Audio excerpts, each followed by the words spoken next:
दूरदर्शन के इस खास कार्यक्रम में आपका स्वागत है। मैं हूं तापस भट्टाचार्य और आज हम बात करेंगे बिग कैट अलायंस समिट की, जो पहली बार भारत में हो रहा है। और बात करने के लिए इस वक्त मेरे साथ मौजूद है केंद्रीय पर्यावरण मंत्री भूपेंद्र यादव। सर, दूरदर्शन में बात करने के लिए सबसे शुक्रिया। सबसे पहले तो ये जानना चाहेंगे कि आज हम हैं यहाँ पे गिर में, और एशियाटिक लायंस का ये घर है। दुनिया भर में हम देख पा रहे हैं कि जो तादाद है नीचे जा रही है, लेकिन गिर जो है ये अपने आप में एक दिलचस्प एग्जाम्पल है कि किस तरीके से यहाँ पे भारत में ये नंबर जो है ऊपर जा रहे हैं। ये कैसे? देखिए, गिर दुनिया में एक बड़ा एग्जाम्पल है कंजर्वेशन का। आप सही कह रहे हैं कि लॉयंस जो है ये अफ्रीकन लॉयंस है और एशियाटिक लॉयन है।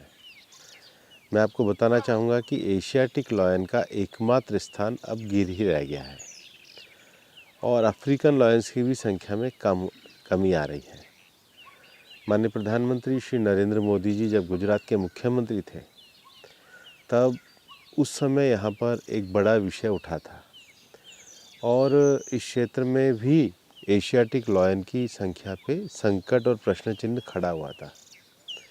लेकिन उनके उस समय जो उन्होंने प्रयास करवाए थे, उसका परिणाम आज हम देख रहे हैं कि बहुत अच्छी संख्या में दुनिया में एक उदाहरण के रूप में वृद्धि हुई है।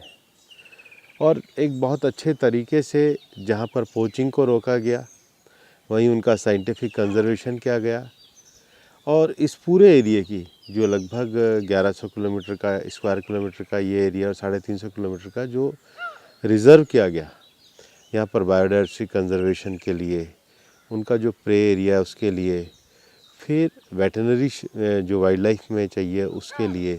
आपने ये कहा होलिस्टिक जो एफर्ट है, क्योंकि बहुत से जगहों पे बात होती है कि लॉयंस जैसे गिर एक तरह से एग्जाम्पल सेट कर रहा है। ये एग्जाम्पल्स जो है, ये जो मानक आपने अभी जितनी सारी बातें की, ये जो मानक है, क्या हम एक्सपेक्ट कर सकते हैं कि IBCA के से जो पहला सेशन है उसमें उसके साथ ये मानक भी एक तरह से आगे लेके जाएंगे? IBCA में जो दुनिया के 7 बड़े बिग कैट्स हैं और सबसे बड़ी बात है कि जो 7 बिग कैट्स हैं उसमें से 5 तो भारत में है। गुजरात में लॉयन है। देश में 58 से ज़्यादा हमारे टाइगर रिजर्व्स एरियाज़ हैं, तो दूसरा टाइगर है। तीसरा लेपर्ड है जिसकी संख्या में काफ़ी बढ़ोतरी हुई है। चौथा स्नो लेपर्ड है। और जो हमारा हिमालयन रीजन है, लद्दाख से लेकर के और ये जो पूरा अरुणाचल तक का ये जो पूरा एरिया है, इसमें स्नो लेपर्ड का एक बहुत बहुतायत हमारे पाई जाती है। और पांचवा, भारत ने प्रधानमंत्री जी के नेतृत्व में दुनिया में एक अभूतपूर्व उदाहरण भी दिया है कि हमारे यहाँ से 1950-60s में चीता जो था वो एक्सटिंक्ट हो गया था। अब दुनिया में ज़ू में तो चीते रखे जाते हैं, लेकिन आज तक उसका इंटर कॉन्टिनेंट वाइल्ड लाइफ में ट्रांसफ़र नहीं हुआ था। हम लोग नामीबिया से चीता लेके आए, साउथ अफ्रीका से चीता लेकर के आए और अब तो वो 3rd जनरेशन भी आ गई है। तो चीता कंजर्वेशन का प्रोग्राम में उनकी यहाँ के हिसाब से एडेप्टेबिलिटी होना और उनका जो वो अपना वाइल्ड लाइफ में किल करते हैं, रहते हैं, हैबिटेट बनाते हैं, हैबिटेट के साथ अपने आप को समायोजित करते हैं, तो उसमें उनकी एक बड़ी भूमिका रहती है। बाकी जो 2 बड़े बिग कैट्स हैं, जगुआर और प्यूमा, वो तो लैटिन अमेरिका के देशों में पाए जाते हैं।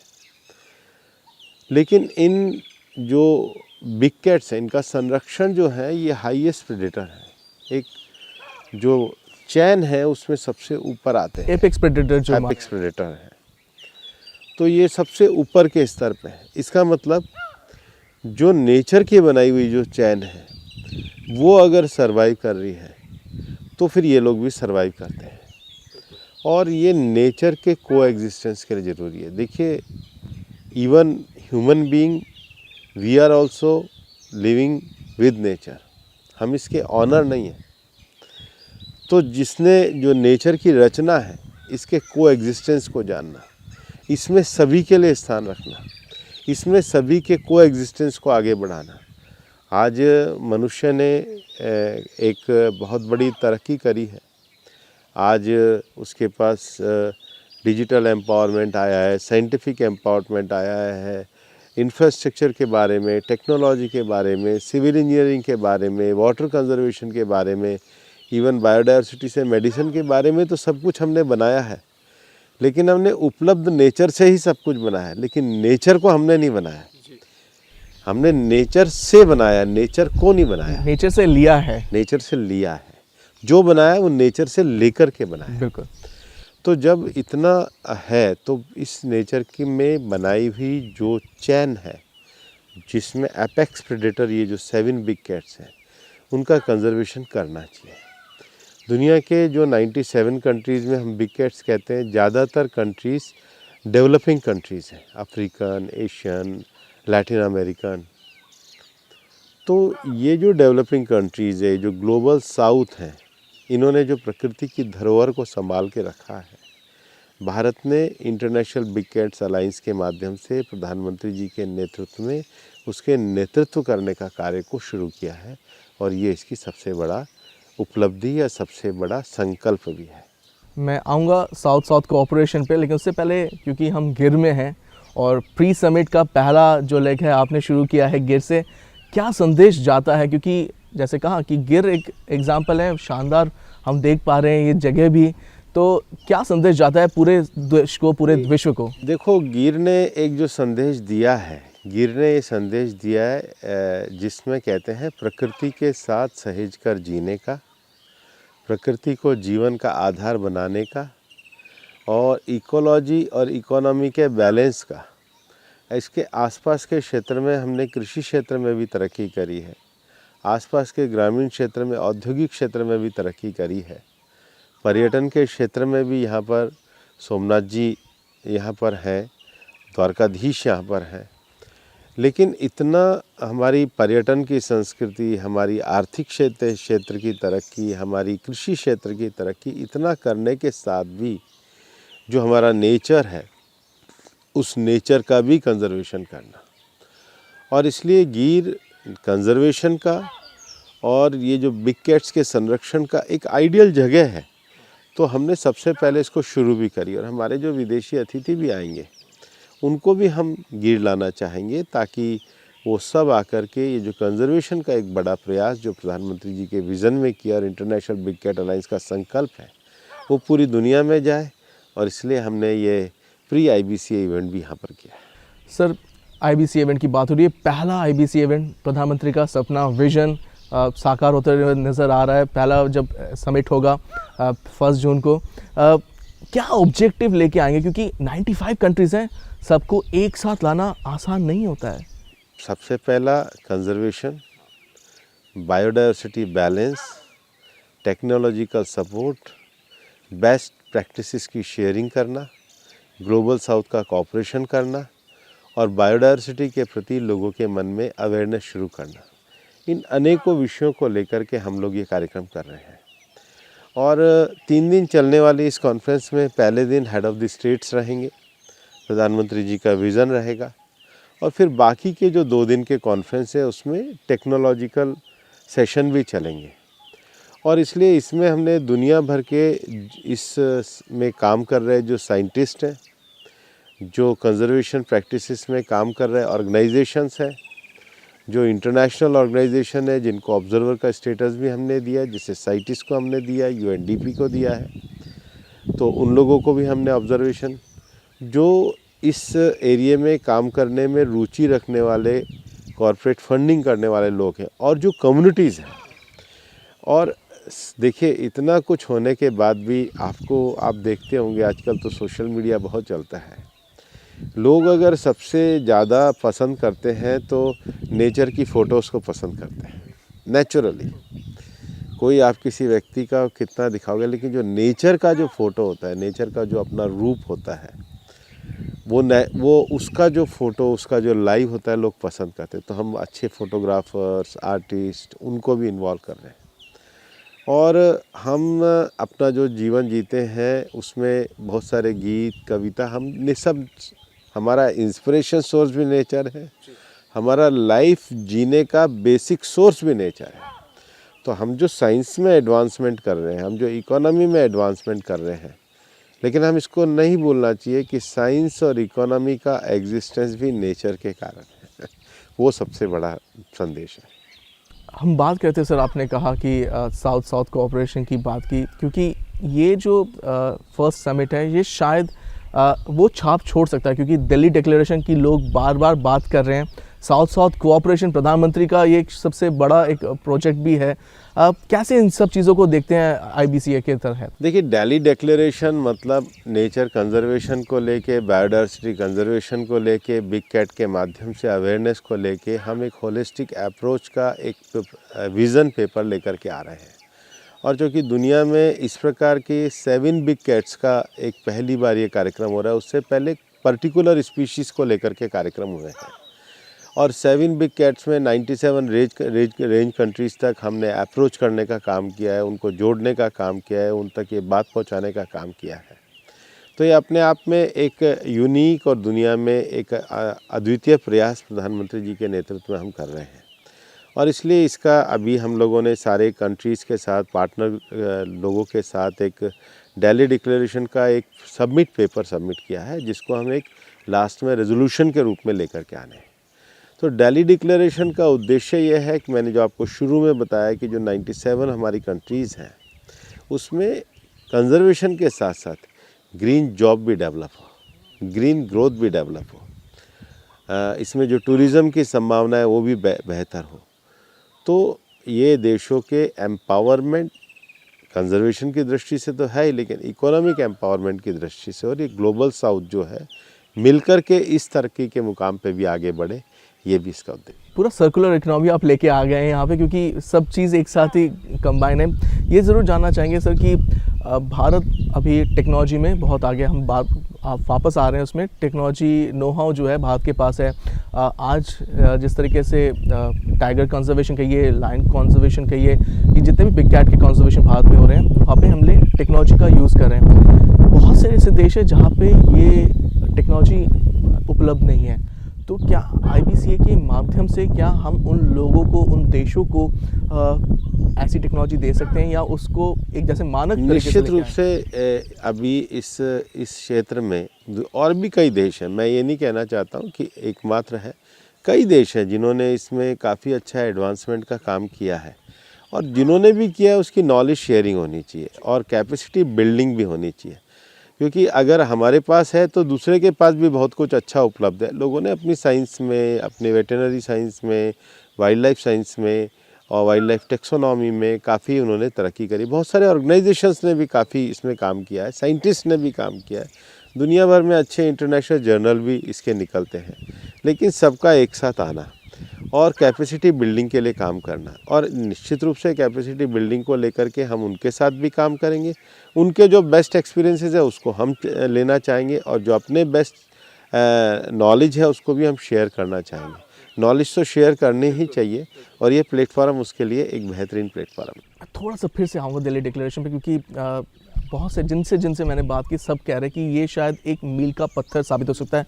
सेंट पीटर्सबर्ग का जो समिट था 2010 में, उसके बाद पहली बार वो भी सिर्फ लायन के लिए, टाइगर्स के लिए था, ये 7 बिग कैट्स के लिए है। तो ये ज़रूर जानना चाहेंगे किन किन चीज़ों पे दिल्ली डिक्लेरेशन पे भारत या बाकी देश उसमें ज़्यादातर, जो इसके सारे उद्देश्य हैं उनको लेकर के एक साथ करने का डिक्लेरेशन है। डिक्लेरेशन का ड्राफ्ट हम लोगों ने सर्कुलेट किया है, सब लोगों की कंसेंसस के बाद इसका एक बड़ा विज़न पेपर आना चाहिए, और मेरे को तो लगता है आगे भी होना चाहिए। ये एक ऐसा अनूठा क्षेत्र है जिसमें अभी पहल होनी चाहिए। देखिए, दुनिया में क्लाइमेट के विषय को लेकर के 3 बड़ी दुनिया की यूनाइटेड नेशन की कॉन्फ्रेंसेस चलती है। UNFCCC जो क्लाइमेट चेंज को लेकर के जो थ्रेट है, दूसरा UNCCD जो डेजर्टिफिकेशन ऑफ लैंड है उसको लेकर के विषय चलता है, तीसरा बायोडाइवर्सिटी के लिए चलती है। लेकिन प्रधानमंत्री जी के नेतृत्व में भारत ने दुनिया में क्लाइमेट एक्शन को लेकर के काफ़ी प्रोग्राम बनाए हैं। जैसे हम लोग इंटरनेशनल सोलर अलायंस, एक वैकल्पिक ऊर्जा को लेकर के भारत ने उनके नेतृत्व में काम किया है। ऐसा ही coalition for disaster resilience infrastructure CDRI, तो उसको लेकर के भारत ने दुनिया में एक अच्छे कोलिशन को लेकर के काम किया। टेक्नोलॉजी एडवांसमेंट के मामले में led it leadership for industrial transformation, उसको लेकर के काम किया है। जो हार्ड टू अबेट इंडस्ट्रीज़ हैं, वो इंडस्ट्री किस प्रकार से ग्रीन टेक्नोलॉजी पे काम करें। उसी प्रकार से जब भारत ने टाइगर कंजर्वेशन के 50 साल पूरे किए और हम लोगों ने उसका कार्यक्रम कर्नाटक में किया 50 ईयर ऑफ टाइगर कंजर्वेशन, तो प्रधानमंत्री जी ने इस परिकल्पना को आगे बढ़ाया कि हमें इसके साथ एक ऐसा क्लाइमेट एक्शन प्रोग्राम करना चाहिए जिसमें दुनिया के जो 7 बिग कैट्स हैं, जिसको आपने अभी शुरू में भी हम लोगों ने चर्चा करी थी कि जो इस पूरे चैन में हाईएस्ट प्रेडेटर है, जो सबका एक तरीके से संरक्षक है, तो नेचर की जो चैन है, और इसके लिए भी कंजर्वेशन का काम होना चाहिए, प्रोटेक्शन का काम होना चाहिए, नॉलेज शेयरिंग का काम होना चाहिए, साइंटिफिक एडवांसमेंट का काम होना चाहिए, कैपेसिटी बिल्डिंग का काम होना चाहिए, ग्रीन जॉब का काम होना चाहिए, ग्रीन ग्रोथ का काम होना चाहिए, और इसका एक एक्शन प्रोग्राम बनना चाहिए, इसका एक प्लेटफॉर्म बनना चाहिए। और उस प्लेटफॉर्म का जो विज़न पेपर है वही दिल्ली डिक्लेरेशन के रूप में आपके सामने आएगा। और मैं मानता हूँ ये प्रधानमंत्री जी का एक विजनरी जो पूरा आइडिया है, इसको हम एक संकल्प के रूप में आने वाले 1 तारीख को इसका इनॉग्रेशन और 2 और 3 को टेक्नोलॉजी सेशन और उसके बाद दिल्ली डिक्लेरेशन के रूप से निकालेंगे। और फ्यूचर में climate action programme biodiversity conservation protection में बड़ी भूमिका निभाएगा। हाँ, क्योंकि आपने बात की बहुत सही चीज़, क्योंकि इंटरनेशनल सोलर अलायंस आपने बात की, आपने CDRI की बात की, ये सब भारत की पहल का एक नतीजा है। और हम देख पा रहे हैं कि एक तरह से भारत लीडरशिप रोल पे, हम जैसे विश्व गुरु की बात कर रहे हैं तो वो उस लीडरशिप रोल पे आ रहा है। एक चीज़ हम ज़रूर जानना चाहेंगे, क्योंकि हम आ रहे थे यहाँ पे तो आसपास लोग भी बहुत हैं, गिर के आसपास लोग रहते हैं। क्या मानव वन्य जीव में जो एक संघर्ष, मैन वाइल्ड लाइफ जो एक संघर्ष की बार बार बात की जाती है, उसको किस हद तक भारत और गिर एक लेके आना बहुत अच्छा एग्जाम्पल है जहाँ लोग ने इसको एग्जिस्टेंस को स्वीकारा है, लोगों ने इसको प्राइड के रूप में लिया है, लोगों ने बेस्ट प्रैक्टिसेस को लिया है। और देखिए, मैं मानता हूँ कि वाइल्ड लाइफ का जो प्रोटेक्शन है, यहाँ लॉयन कई बार बाहर भी चला जाता है तो लोग बहुत संजीदगी से, अच्छे तरीके से, अपनी ट्रेडिशनल नॉलेज के माध्यम से, फॉरेस्ट डिपार्टमेंट के सहयोग से इसको बचाने का काम करते हैं। लेकिन मैन एनिमल कॉन्फ्लिक्ट एक चुनौती तो बनी है, दुनिया के सभी देशों में है, और ये टेक्नोलॉजिकल सेशन में भी बाकी लोग जगह पे क्या प्रैक्टिसेस कर रहे हैं इसको हम चर्चा करेंगे। और इसके लिए हम लोगों ने जब पिछले बार प्रधानमंत्री जी स्वयं यहाँ पर आए थे और नेशनल वाइल्ड लाइफ बोर्ड की मीटिंग करी थी, तो उन्होंने कहा था कि इसका एक अपने को सेंटर बनाना चाहिए। हमने सेंटर फॉर एक्सीलेंस इसका कोयम्बटूर में अब शुरू भी हम करने जा रहे हैं, और फ्यूचर में इसके लिए हम लोग अनेक उपाय भी करने जा रहे हैं। मैं थोड़ा सा वापस जाऊंगा, आपने चीता की बात की थी, कि मैं जानना चाहता हूँ क्योंकि हम भी उस समय थे, हम लोग नामीबिया से लेके आ रहे थे चीता, तो एक भारत में, देश में एक अलग जोश था कि 7 दशक बाद चीता आ रहा है। और ऐसा ही सारे जो बिग कैट्स की बात करें, अमेरिकन कंट्रीज़ में सब जगह पे लेपर्ड्स की पॉपुलेशन घट रही है, लेकिन हमारे यहाँ पे लेपर्ड्स की पॉपुलेशन बढ़ रही है। टाइगर्स 70% देश में। ये जो चीज़ें, ये सारा का सारा जो 5 बिग कैट्स अभी भारत में हैं जिनसे हम लोग बात कर रहे हैं, कहाँ किस हद तक हम लोग उसको और आगे लेके जा पा रहे हैं, क्या और बेंचमार्क रख रहे हैं, और किस तरीके से हम पूरे विश्व को एक एग्जाम्पल सेट करके दे पा रहे हैं। देखिए, हमारे यहाँ पर जो भारत की जो ट्रेडिशनल परंपरा रही है कि हमारा को एग्जिस्टेंस नेचर के साथ रहा है, हमने नेचर के साथ अपने जीवन को बनाया है। और अगर आप अलग अलग जगहों पे देखेंगे तो आपको, इवन जब मैं नेशनल पार्क्स में जाता हूँ, सेंचुरीज़ में जाता हूँ, तो सेंचुरी के हिसाब से कम्युनिटीज़ भी आइडेंटिफाई होती हैं। तो हम और नेचर कभी अलग अलग रहे हो ऐसा नहीं है, और इसलिए हमारा जो कोएग्जिस्टेंस का एक ट्रेडिशनल वे रहा है, उसको लेकर के भारत ने काम किया है। हमारा जो वन मंत्रालय का मोटो भी है, प्रकृति रक्षित रक्षत। अगर आप नेचर को प्रोटेक्ट करोगे तो नेचर आपको भी प्रोटेक्ट करेगी। तो ये हमारे इथोस में है। हमारी जो प्रेयर भी है, सर्वे भवन्तु सुखिनः, तो उसमें केवल ह्यूमन बीइंग के सुखी होने की कल्पना नहीं करी है, सर्वे मतलब सभी है। और इसलिए हमारे घरों की परंपरा में भी पक्षी को दाना, चींटी को आटा से लेकर के, और हाईएस्ट प्रेडेटर को भी हम लोगों ने उसको माइथोलॉजी में भी कई कहानियों में लिया है। लेकिन ये करने के लिए अब हमको जो नया ज़माना आया है, इसमें दोनों तरह की आवश्यकताएं हैं। हमें विकास के लिए भी रास्ता चाहिए और हमें प्रोटेक्शन के लिए भी रास्ता चाहिए। तो दोनों के एक बैलेंस अप्रोच को हमको लेके चलना पड़ेगा। और इसलिए कंजर्वेशन और प्रोटेक्शन एक बड़ा विषय है जिसको लेकर के हमको काम। कंजर्वेशन प्रोटेक्शन दोनों ही है सर, और ये भी बात बहुत सब जगह पे मानी जाती है कि भारत में और आसपास के देश में हम देख लेंगे, साउथ एशिया की बात करें, नंबर्स भारत सबसे ज़्यादा आगे हैं। क्या ऐसी चीज़ है जो भारत कर रहा है? मतलब आपने कही कि कम्युनिटी तो है ही, लेकिन जो लोग हैं वो भी बहुत ज़्यादा हमारे इको सेंसिटिव जोन्स एरिया हैं उनको हम मार्किंग कर रहे हैं। जितने भी रिज़र्व फॉरेस्ट है वहाँ पे हम एक वाइल्ड लाइफ मैनेजमेंट के सिस्टम को चला रहे हैं, और वाइल्ड लाइफ मैनेजमेंट सिस्टम को हम एक साइंटिफिक रूप दे रहे हैं, अपने ऑफिसर्स की ट्रेनिंग कर रहे हैं। और सबसे बड़ी बात है, हम कम्युनिटी इन्वॉल्वमेंट और कम्युनिटी के साथ मिलकर के इसको काम को आगे बढ़ाने के लिए। प्रधानमंत्री का एक मिशन लाइफ जो है वो देश में नहीं विदेशों में भी माना जा रहा है। सर्कुलर इकोनॉमी, सस्टेनेबल डेवलपमेंट की बात की जा रही है। IBCA में इस पे कितना जोर रहेगा? देखिए, सस्टेनेबल इकोनॉमी वो जो प्रोडक्ट हम यूज़ कर रहे हैं उसको उपयोग करने का है। मिशन लाइफ को एक सर्कुलर इकोनॉमी तक नहीं जोड़ सकते। मिशन लाइफ की जो लाइफ स्टाइल है वो ये है कि सरकार के साथ साथ लोग अपने जीवन में भी इस प्रकार की प्रैक्टिसेस को लेकर के आए कि वो एनवायरनमेंट फ्रेंडली प्रैक्टिसेस हो।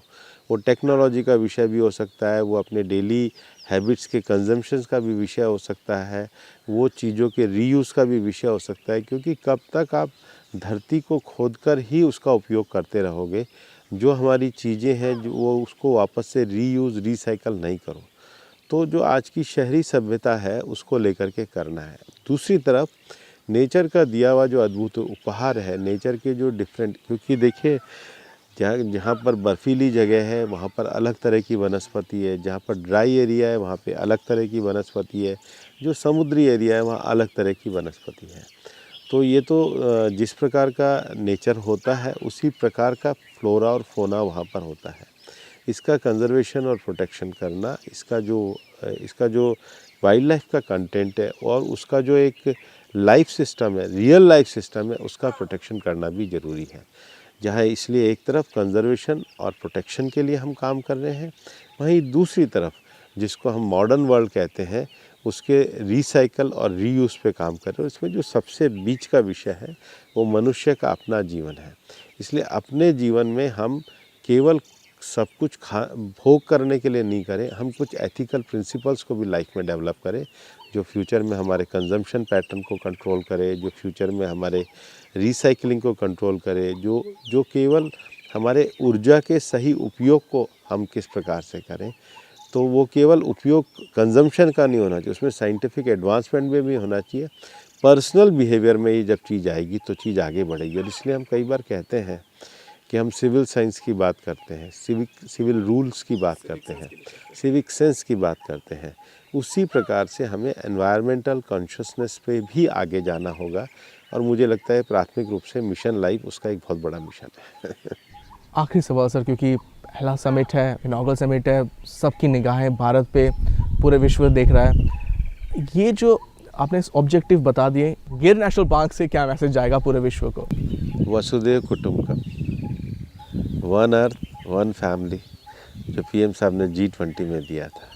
हमारा अपना एग्जिस्टेंस नहीं, सबके साथ हमारा एग्जिस्टेंस है। हम नेचर से ऊपर नहीं है, नेचर हमारे लिए है, लेकिन वो हम उसके ऑनर नहीं, हम उसके ट्रस्टी हैं। और मुझे लगता है कि ट्रस्टीशिप को जो गांधी जी ने पूरे दुनिया को एक मंत्र दिया है, उसका एग्जीक्यूशन रूप जो करने का समय है, ये इंटरनेशनल बिग कैट अलायंस का सबसे बड़ा संकल्प है, जो दिल्ली डिक्लेरेशन के रूप में भी आएगा। बहुत बहुत शुक्रिया हमसे बात करने के लिए। तो ये थे केंद्रीय पर्यावरण मंत्री भूपेंद्र यादव, बता रहे थे कि वन अर्थ वन वर्ल्ड वसुदेव कुटुंबकम का नारा यहाँ से, गिर नेशनल पार्क से पूरे विश्व को यहाँ से। मैं तापस भट्टाचार्य लेता हूँ आपसे इजाज़त। दूरदर्शन में खबरों का सिलसिला जारी रहेगा। नमस्कार।